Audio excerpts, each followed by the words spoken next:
Hey there, it's Kimberly with SafeStrap, and today we're showing you how to inspect and replace your seatbelts. Each year, thousands of children are hurt from falls involving shopping carts.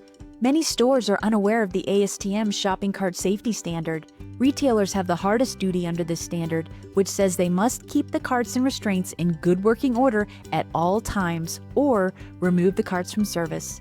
Stores using best practices train their staff on what to check for when collecting shopping carts, and their staff is ready to replace missing, damaged, or broken restraints quickly, even between regular maintenance. All you need to do is inspect the straps and replace them if needed. Here's what to look for. Make sure the webbing is free of visible fraying, rips, or tears. Make sure that the stitching is visibly intact and has no loose or pulled threads. Make sure that the buckles have no cracks or missing parts or halves. Make sure that the adjusters are present and working properly and are not broken or cracked. Open and close the buckle and give it a tug to make sure it is secure, works smoothly and properly.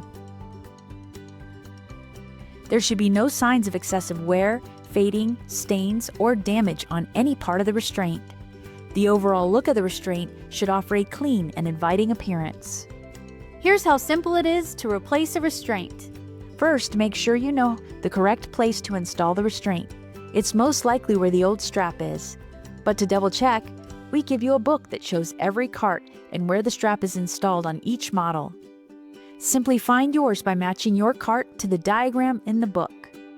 Then cut off the old strap. Simply click on the new strap by looping the attachments around the correct wire and clicking it together. Remember to do this on the other side. And that's it. If you have further questions, simply contact myself or a SafeStrap team member today.